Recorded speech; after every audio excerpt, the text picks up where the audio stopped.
ಪೊನ್ನಿಯಿನ್ ಸೆಲ್ವನ್ 5ನೇ ಪಾರ್ಟು 29ನೇ ಸಂಚಿಕೆ. ಪೊನ್ನಿಯಿನ್ ಸೆಲ್ವರು ಅರಮನೆ ಒಳಗೆ ಹೋದ್ಮೇಲೆ ಕಾಲಂದ ಗಂಡರು ಅರಮನೆ ಬಾಗಿಲಲ್ಲಿ ಬಂದು ಸೇರ್ತಾ ಇದ್ದಿದ್ದೆ ವೇಳಕಾರ ಪಡೆ ವೀರರುಗಳನ್ನು ಹತ್ತಿರ ಬಂದರು. ಇದೇನು ಕೂಗಾಟ! ಅರಮನೆ ಒಳಗೆ ಚಕ್ರವರ್ತಿ ಮೈ ಹುಷಾರಿಲ್ಲದೆ ಮಲಗಿದ್ದಾರೆ ಅಂತ ನಿಮ್ಗೆ ಗೊತ್ತಿಲ್ವಾ? ಕೋಟೆಯನ್ನು ಸುತ್ತಿ ವೈರಿಗಳ ಪಡೆ ಸುತ್ತಿ ಇರೋದು ಗೊತ್ತಿಲ್ವಾ ಅಂತ ಹೇಳಿ ಜೋರಾಗಿ ಚಿಡಚಿಡ ಅಂತ ಕೇಳಿದರು. ಬೇಳಕಾರ ಪಡೆಯಿನ ಹೆಡ್ಡು, ಅಯ್ಯ, ಕೋಟೆಯನ್ನು ಸುತ್ತಿ ಇರೋರು ವೈರಿಗಳು ತಾನ? ಕುಡುಂಬಳೂರು ದೊಡ್ಡವೇಳರು ನಮಗೆ ವೈರಿ ಆಗಿದ್ದು ಯಾವಾಗ ಅಂತ ಕೇಳಿದ. ಚಿಕ್ಕಪಳುವೇಟರನ್ನ ಹುಕ್ಕಿ ಬಂದಿದ್ದ ಕೋಪವನ್ನು ಅಡಗಿಸ್ಕೊಂಡು, ಅದನ್ನು ಅವರ ತಾನೇ ಕೇಳಬೇಕು, ಅವರು ವೈರಿ ಇಲ್ಲ ಅಂದರೆ ಯಾತಕ್ಕೋಸ್ಕರ ಸೈನ್ಯದ ಜೊತೆ ಬಂದು ಕೋಟೆ ಒಳಗೆ ಬಂದು ಸುತ್ತಿದ್ದಾರೆ ಅಂತ ಕೇಳಿದ. ಚಿಕ್ಕ ಯುವರಾಜರನ್ನು ಸಿಂಹಾಸನದಲ್ಲಿ ಹತ್ತಿ ಪಟ್ಟ ಕಟ್ಟೋದಕ್ಕೋಸ್ಕರ ಅಂತ ಕೇಳಿದ್ದೀನಿ ಅಂತ ಹೇಳಿದ ವೇಳಕಾರ ಪಡೆ ಹೆಡ್ಡು. ನಿಮಗೆಲ್ಲ ಸಮಾಧಾನ ಅಂತ ಹೇಳಿ ಚಿಕ್ಕಪಳುವೇಟರು ಕೇಳಿದರು. ವೇಳಕಾರ ಪಡೆ ಹೆಡ್ಡು ತನ್ನ ಸೈನಿಕರನ್ನ ತಿರುಗಿ ನೋಡಿ, ನೀವೇ ಹೇಳಿ ಅಂತ ಹೇಳಿದ. ವೀರರುಗಳು ತಕ್ಷಣ ಸಮದ ಪೊನ್ನಿಯಿನ್ ಸೆಲ್ವರ್ வாழ்க, ಏಳುಗೊಂಡ ಇಳವರಸರ್ வாழ்க ಅಂತ ಹೇಳಿ ಘೋಷಣೆ ಮಾಡಿದ್ರು. ಈ ಸತಿ ಆ ಘೋಷ ಮುಂಚೆಕ್ಕಿಂತ ಜಾಸ್ತಿ ಸ್ಟ್ರಾಂಗ್ ಆಗಿತ್ತು. ಚಿಕ್ಕಪಳುವೇಟರಿನ ಮುಖ ಕೆಂಪಾಯಿತು, ಮೀಸೆ ಹಂಗೆ ಅಲ್ಲಾಡಿತು. ಆದ್ರೂ ಹಲ್ಲುಗಳನ್ನು ಮಸ್ತುಕೊಂಡು, ಮುಡಿಸೂಡೋದು ಅನ್ನೋದು ದೊಡ್ಡವೇಳರನ ಇಷ್ಟದ ಬಗ್ಗೆ ಆಗಿದ್ದ, ಇಲ್ಲ ನಿಮ್ಮ ಇಷ್ಟದ ಹಾಗೆ ಆಗಿದ್ದ? ಚಕ್ರವರ್ತಿನ ಇಷ್ಟಕ್ಕೆ ಇಲ್ಲಿ ಮರ್ಯಾದೆ ಏನಿಲ್ವಾ ಅಂತ ಕೇಳಿದರು. ವೀರರುಗಳಲ್ಲೊಬ್ಬನು, ದಳಪತಿ, ಚಕ್ರವರ್ತಿ ಸೌಖ್ಯವಾಗಿದ್ದಾರಾ? ನಿಶ್ಚಯ ತಾನ ಅಂತ ಕೇಳಿದರು. ಇದೇನು ಕ್ವಶ್ಚಿನು ಅಂತ ಹೇಳಿ ಕಾಲಾಂಧಕರು ಚೀರಿ ಬಿದ್ದರು. ಚಕ್ರವರ್ತಿಯನ್ನ ಬಗ್ಗೆ ಊರಿನಲ್ಲಿ ಏನೇನೋ ಸುದ್ದಿಗಳು ಒಪ್ಪುತ್ತಾ ಇದೆ.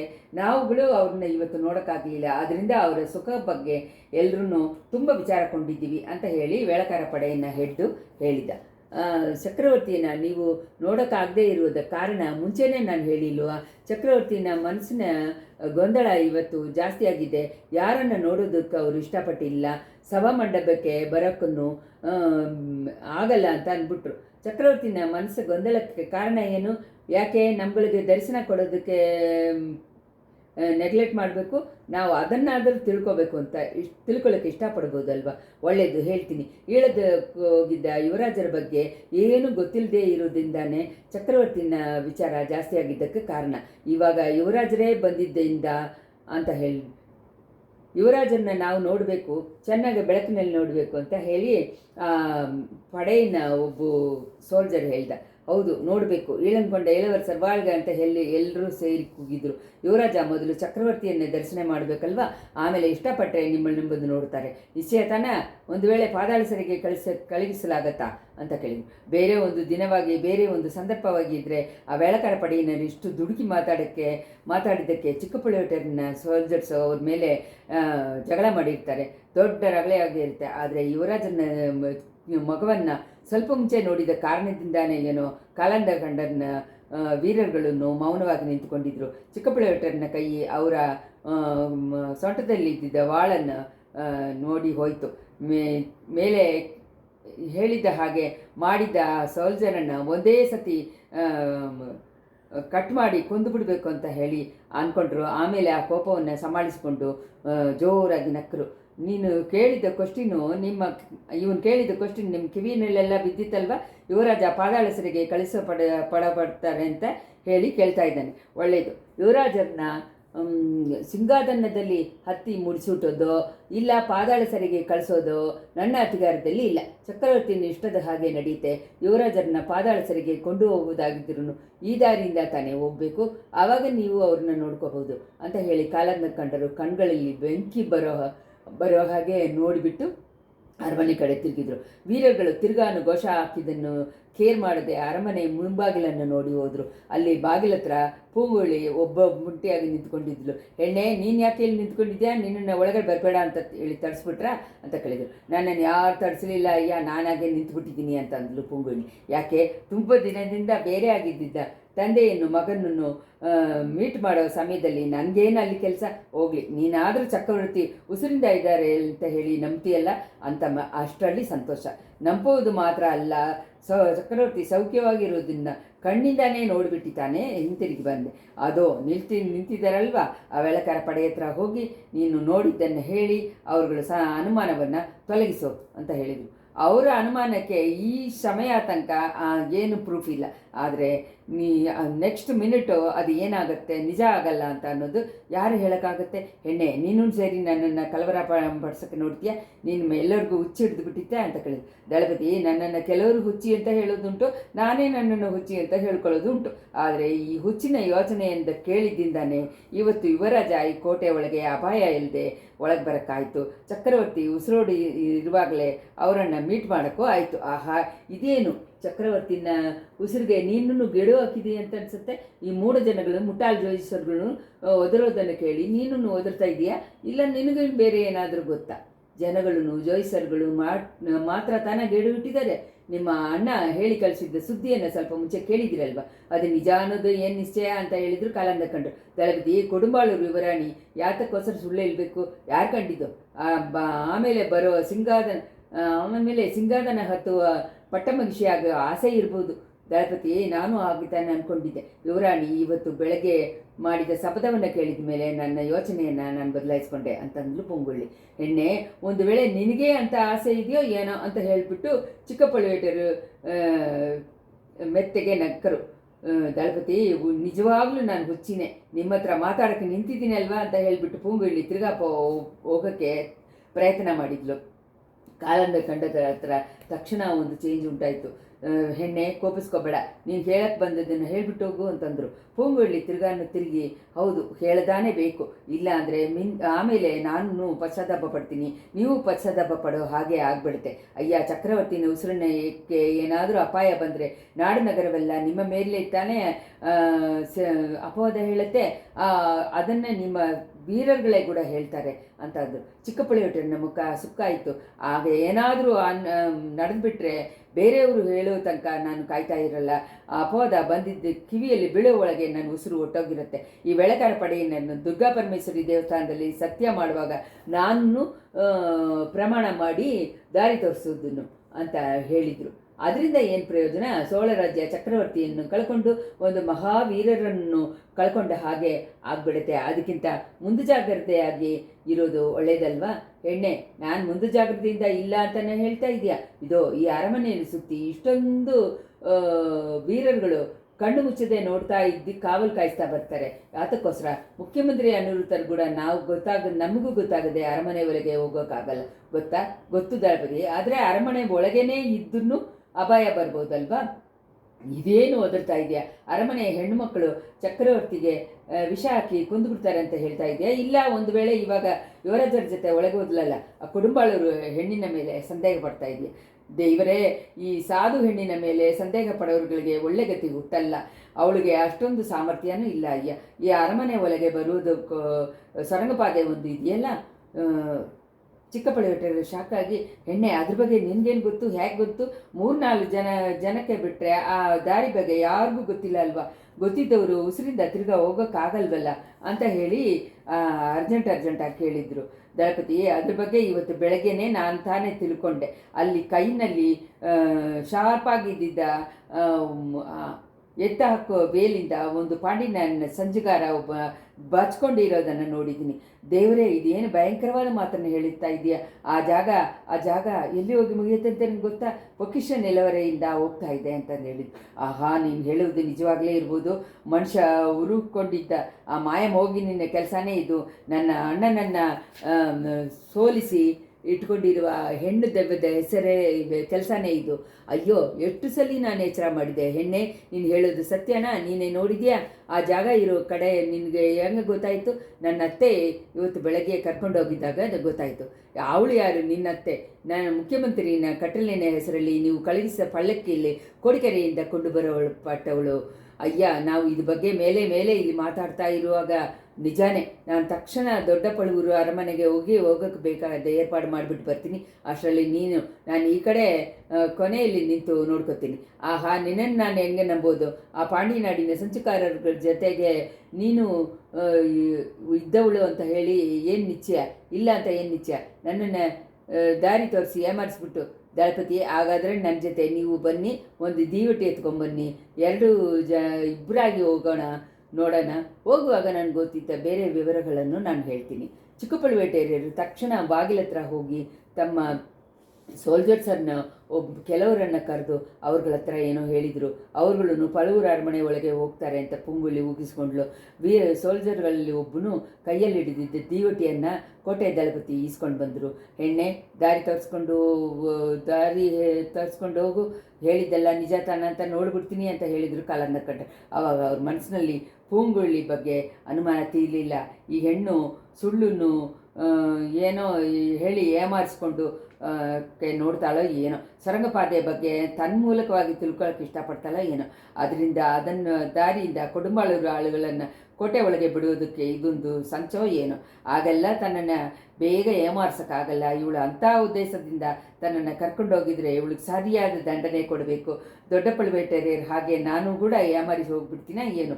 ಎಲ್ಲಕ್ಕೂ ಇವಳು ಮುಂದೆ ಹೋಗಲಿ, ಸರಂಗಪಾದೆ ಇವಳಿಗೆ ಗೊತ್ತು ಅಂದರೆ ಅನ್ನೋದು ನಿಜಾತಾನ ಅಂತ ಮೊದಲು ತಿಳ್ಕೊಳ್ಳೋಣ. ಆಮೇಲೆ ಅಲ್ಲಿ ಸಂಚುಕಾರರು ಇರುವುದು ನಿಜಾನ ಅಂತ ಹೇಳಿ ತಿಳ್ಕೊಳ್ಳೋಣ. ಅದು ನಿಜವಾಗಿದ್ದರೆ ದೇವರೇ ಎಂಥ ಒಂದು ಆಪತ್ತು, ಒಳ್ಳೆ ಸಮಯವಾಗಿ ಅದನ್ನು ತಡೆ ಮಾಡೋಕ್ಕೆ ಕಷ್ಟ ಏನೂ ಇಲ್ಲ.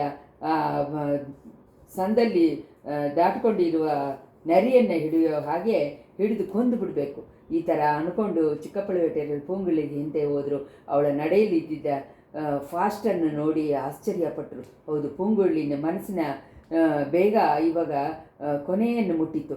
ಅದಕ್ಕೆ ಸರಿಯಾಗಿ ಅವಳ ನಡೆಯೂ ಬೇಗವಾಗಿತ್ತು. ಪೂಂಗುಳಿ ಬಾಳಿನಲ್ಲಿ ಕೆಲವು ಕಾಲವಾಗಿ ಅಪೂರ್ವವಾದ ಸಂಭವಗಳು ನಡೀತಾ ಇದೆ. ಆದರೆ ಅವತ್ತು ನಡೆದಿದ್ದ ಹಾಗೆ ಅದಕ್ಕೂ ಮುಂಚೆ ಯಾವಾಗಲೂ ನಡೆದಿಲ್ಲ. ಬೆಳಗ್ಗೆ ಅವಳನ್ನ ನಿದ್ದೆಯಿಂದ ಅತ್ತೆ ಮುಟ್ಟಿ ಎಬ್ಬಿಸಿದಳು. ಅವ್ರುಗಳು ಮಲಗಿದ್ದ ಅಂತಃಪುರದ ಮೇಲೆ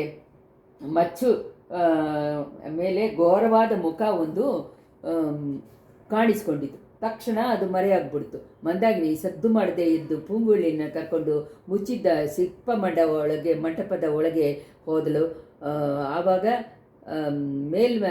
ಮೇಲೆ ಇದ್ದಿದ್ದ ಕಡೆ ನೋಡಿದ್ದ ಅದೇ ಭಯಂಕರವಾದ ಮುಖ, ರಾವಣನ ತಲೆಗಳಲ್ಲಿ ಮಧ್ಯ ಅವನ ಕೈಗಳಿಂದ ಎತ್ಕೊಂಡಿದ್ದ ಕೈಲಂಗಿರಿಗೆ ಮಧ್ಯದಲ್ಲಿ ಒಂದು ಕ್ಷಣ ನೋಡಿ ಮರೆಯಾಯಿತು.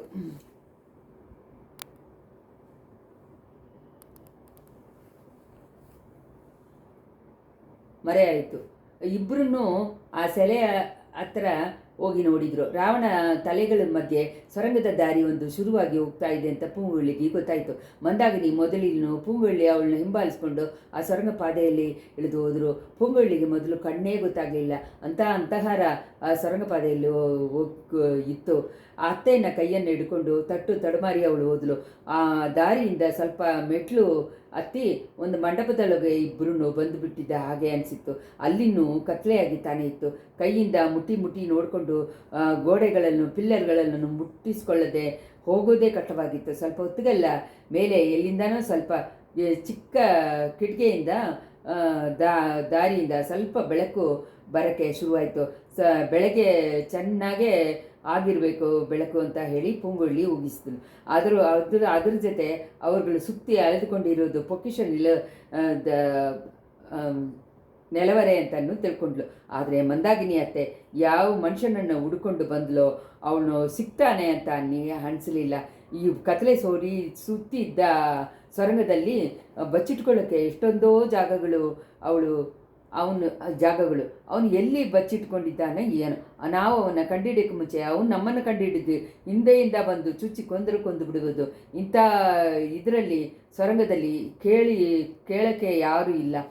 ಪೂಂಗುಳಿ ಈ ಥರ ಅಂದ್ಕೊಂಡಿದ್ದಾಗ ಮಂದಾಗಿನಿ ಅವಳ ಅಪೂರ್ವವಾದ ಧ್ವನಿಯಲ್ಲಿ ಮನುಷ್ಯನ ಧ್ವನಿ ಇಲ್ಲದೆ ಅಂತಾನೋ ಪ್ರಾಣಿಯನ್ನ ಧ್ವನಿ ಅಂತಾನೆ ಕಂಡುಹಿಡಿಯಕ್ಕೆ ಆಗದೇ ಇರೋ ಧ್ವನಿಯಲ್ಲಿ ಕೂಗಿದಳು. ಅದನ್ನು ಕಂಟಿನ್ಯೂ ಮಾಡಿಕೊಂಡು ಬೀದಿಯಾದ ಒಂದು ಮನುಷ್ಯನ ಧ್ವನಿ ಓಲ ಇಟ್ಟಿತ್ತು. ನೆರಳು ಹಾಗೆ ಇದ್ದಿದ್ದ ಒಂದು ರೂಪ ದಡದಡ ಅಂತ ಓಡಿತು. ಪಲಗಣಿಯಲ್ಲಿ ಕಿಟಕಿ ಹತ್ರ ಮುಖವನ್ನು ತೋರಿಸಿದ ಮನುಷ್ಯನಾಗೇ ಇರಬೇಕು ಅಂತ ಪೂಂಗುಳಿ ತೀರ್ಮಾನ ಮಾಡಿಕೊಂಡ್ಳು. ಅತ್ತೆಯನ್ನು ಧ್ವನಿಯನ್ನು ಕೇಳಿ ಅವನು ದಬ್ಬಾನೋ ಪಿಚಾಚೋ ಅಂತ ಹೇಳಿ ಹೆದರ್ಕೊಂಡು ಹೋಗ್ತಾನೆ ಅಂತ ಹೇಳಿ ಪೂಂಗುಳಿ ತಿಳ್ಕೊಂಡ್ಳು. ಆ ಯೋಚನೆ ಅವಳಿಗೆ ನಗುವನ್ನು ಉಂಟು ಮಾಡಿತ್ತು. ಸ್ವಲ್ಪ ಹೊತ್ತಿಗೆಲ್ಲ ತಿರ್ಗಾ ಮಂದಾಗಿನಿ ಅತ್ತೆ ಆ ಥರ ಧ್ವನಿ ಕೊಟ್ಟು ಆ ಮನುಷ್ಯನ ಅಲ್ಲಿ ಇಲ್ಲಿ ಎಲ್ಲೆಲ್ಲೋ ಓಡೋ ಹಾಗೆ ಮಾಡಿದ್ಲು. ಕೊನೆಯವನು ಓಡಿ ಹೋಗಿ ಮರದ ಬಾಗಿಲ ಹತ್ರ ಒಂದಲ್ಲಿ ಗುದ್ದುಕೊಂಡು ನಿಂತುಬಿಟ್ಟ. ಆಮೇಲೆ ಆ ಕಡೆ ಬಾಗಿಲನ್ನು ದಡದಡ ಅಂತ ತಟ್ಟಿದ್ದಾನೆ. ಬಿಟ್ಟು ಬಿಟ್ಟು 4-5 ಸತಿ ತಟ್ಟಿದ್ದಾನೆ. ಆಮೇಲೆ ಬಾಗಿಲು ತೆಕ್ಕೊಂಡಿದ್ದ ಜಾಗದಿಂದ ಹೆಣ್ಣೊಬ್ಬಳು ನಿಂತಿರೋದು ಗೊತ್ತಾಯ್ತು. ಅವಳ ಹತ್ರ ಆ ಮನುಷ್ಯ ಏನೋ ಹೇಳ್ದ. ಆ ಹೆಣ್ಣು ಸ್ವಲ್ಪ ಯೋಚನೆ ಮಾಡಿದ ಹಾಗೇನೋ ಆ ಮನುಷ್ಯ ಅವಳನ್ನ ಹೆದರಿಸಿದ ಹಾಗೇನೋ ಅನಿಸಿತ್ತು. ಆಮೇಲೆ ಅವಳು ತಿರ್ಗಾ ಹೋದಳು. ಆ ಮನುಷ್ಯ ಬಾಗಿಲ ಹತ್ರನೇ ನಿಂತು ಹತ್ತಿ ನೋಡ್ತಾ ಇದ್ದ. ಸ್ವಲ್ಪ ಹೊತ್ತಿಗೆಲ್ಲ ಹೆಣ್ಣು ಕೈಯಲ್ಲಿ ಒಂದು ದೀಪದಿಂದ ಬಂದು ಸೇರಿದಳು. ಇಬ್ಬರೂ ಸೊರಂಗದ ಒಳಗೆ ತೂರಿದರು. ಮಂದಾಗಿನಿ ಪೂಂಗುಳ್ಳಿ ನನ್ನ ಕೈಯೇ ಹಿಡ್ಕೊಂಡು ಹೋಗಿ ಕರ್ಕೊಂಡೋಗಿ ಒಂದು ದೊಡ್ಡ ಪಿಲ್ಲರ್ ಹಿಂದೆ ಮರೆಯಾಗಿ ನಿಂತ್ಕೊಂಡಿದ್ದಳು. ಆ ಬೆಳಕಿನ ದೀವಟಿನ ಬೆಳಕಿಂದ ಆ ಮನುಷ್ಯನ ಮುಖನ ಅವರುಗಳು ಚೆನ್ನಾಗಿ ನೋಡಿಕೊಂಡ್ರು. ಆ ಮನುಷ್ಯನು ದೀಪ ಎತ್ಕೊಂಡು ಬಂದಿದ್ದ ಹೆಣ್ಣನ್ನು ಆ ಸೊರಂಗದ ಒಳಗಡೆಗೆ ಹೋದರು. ದೈವ್ಯನಾದರೂ ಪಿಚಾಚಾನ, ಚೆನ್ನಾಗಿ ನೀನು ಹೆದರ್ಕೊಂಡಿದ್ಯಾ, ಈ ಥರ ಹೆದರ್ಕೊಂಡಿರು, ಇಂಥ ಕೆಲಸಕ್ಕೆ ಯಾಕೆ ಬರಬೇಕು ಅಂತ ಹೇಳಿ ಆ ಹೆಣ್ಣು ಕೇಳಿದ್ದು ಪೂಂಗುಳ್ಳಿ ಕಿವಿಯಲ್ಲಿ ಚೆನ್ನಾಗಿತ್ತು. ಯಾವ ಥರ ಕೆಲಸ ಅನ್ನೋದು ಅವಳಿಗೆ ಚೆನ್ನಾಗೆ ಪೂಂಗುಳ್ಳಿಗೆ ಅರ್ಥ ಆಗಲಿಲ್ಲ. ಆ ನೆಲವರೆ ಒಳಗೆ ದೀಪದಿಂದ ಅವ್ರುಗಳು ಮರೆಯಾದನು. ಮಂದಾಗಿನಿ ಪೂಂಗುಳ್ಳಿಯನ್ನು ಹಿಡ್ಕೊಂಡು ಕರಕರ ಅಂತ ಎಳ್ಕೊಂಡು ಹೋಗಿ ತೆಗೆದಿದ್ದ ಬಾಗಿಲಿಂದ ಹೊರಗಡೆ ಹೋದರು.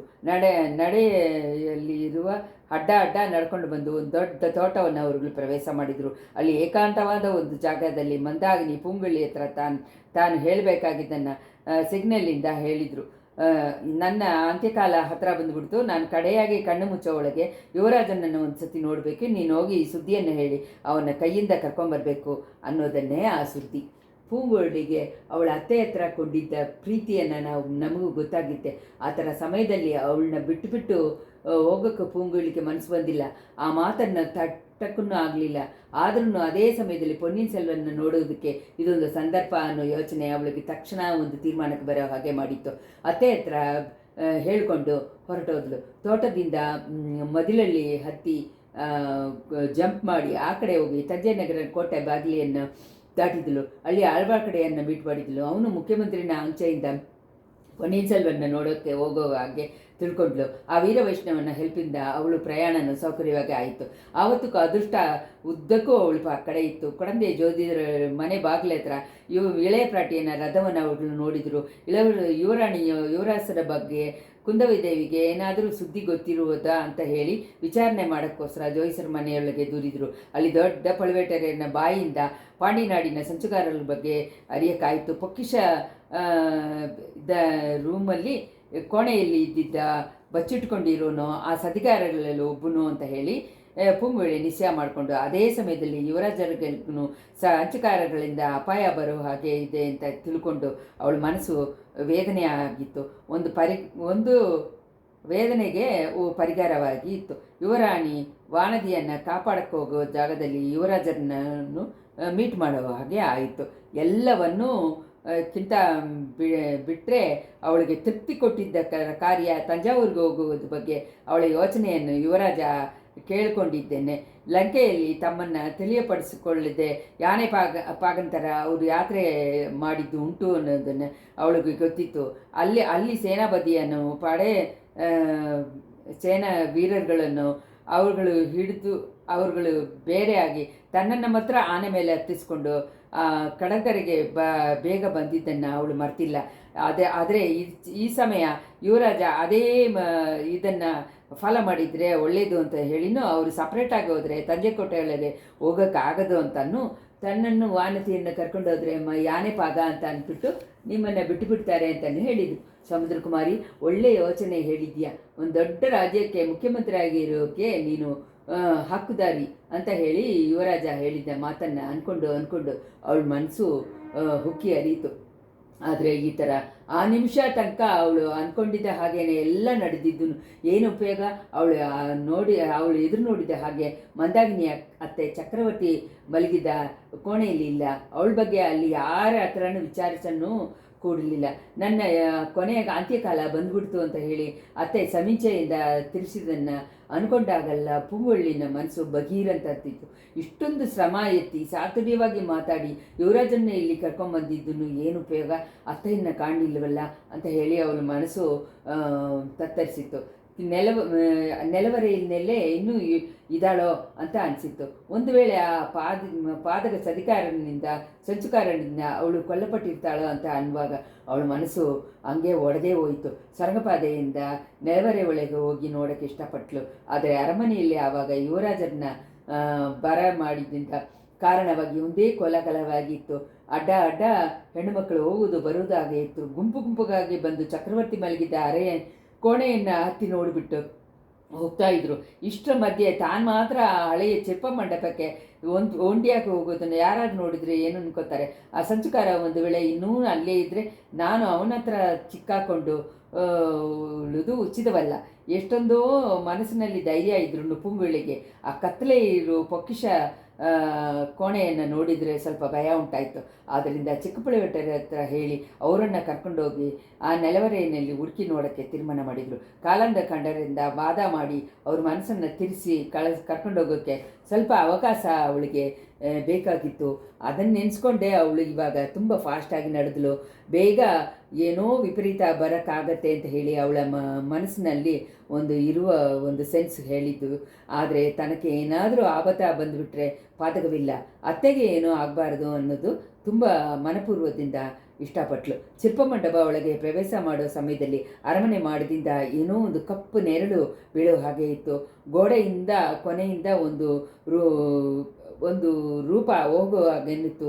ಅದು ನಿಜಾನಾ ಇಲ್ಲ ಭ್ರಮೆನಾ ಅಂತ ನೋಡಿ ತಿಳ್ಕೊಳ್ಳೋಕ್ಕೆ ಸ್ವಲ್ಪ ನಿಂತಳು. ಎಣ್ಣೆ ಯಾಕೆ ನಿಲ್ತಾ ಇದ್ದಿಲ್ಲ, ಸುಳ್ಳು ಹೊರಗಡೆ ಬಂದುಬಿಡುತ್ತೆ ಅಂತ ಹೇಳಿ ಎದುರ್ತೀಯಾ ಅಂತ ಹೇಳಿ ಚಿಕ್ಕಪುಳಿವೆಟ್ಟರು ಹೇಳಿದ ತಕ್ಷಣ ಕಿವಿಯಲ್ಲಿ ಬಿದ್ದಿದ ತಕ್ಷಣ ಮೇಲೆ ಬೇಗ ಹೋದ್ಲು. ಶಿಲ್ಪಮಂಟಪ ಒಳಗೆ ಹೋದ್ಳು. ರಾವಣ ತಲೆಗಳನ್ನು ಕೈಲಂಗಿರಿಗಿನ ಮಧ್ಯದಲ್ಲಿ ಇದ್ದಿದ್ದ ದ್ವಾರ ಬಾಗಿಲನ್ನು ಪುಂಗುವಳ್ಳಿ ಚಿಕ್ಕಪುಳಿವೆಟ್ಟರಿಗೆ ಚುಟ್ಟಿ ಸೋರಿಸಿದ್ಲು. ಸರಿ ಗೊತ್ತು, ಇಳಿ ಮೊದಲು ಅಂತ ಅಂದರು ಕೋಟೆ ದಳಪತಿ. ಏನೋ ಪೂಂಗುಳಿಗೆ ಸ್ವಲ್ಪ ಅನುಮಾನ ಉಂಟಾಯಿತು. ಅವಳ ಮನಸ್ಸು ಮೈ ಗಡಗಡ ಅಂತ ನಡಗಿತ್ತು. ಅದೇ ಸಮಯದಲ್ಲಿ ಕ್ರೀಸ್ ಅಂತ ಅಮಾನುಷ್ಯವಾಗಿದ್ದಿರೋ ಒಂದು ಧ್ವನಿ ಕೂಗುವ ಶಬ್ದ ಕೇಳಿತು. ಅದು ತನ್ನ ಅತ್ತೆ ಮಂದಾಗಿನಿಯನ್ನ ಧ್ವನಿ ಅಂತ ಹೇಳಿ ತಕ್ಷಣ ತಿಳ್ಕೊಂಡ್ಲು. ಆ ಓಲದ ಆ ಕೂಗು ಅರಮನೆ ಒಳಗೆ ಚಕ್ರವರ್ತಿ ಮಲಗಿರುವ ಕೋಣೆಯಿಂದ ಬರ್ತಾ ಇದೆ ಅಂತಲೂ ಹೇಳಿ ತಿಳ್ಕೊಂಡ್ಲು.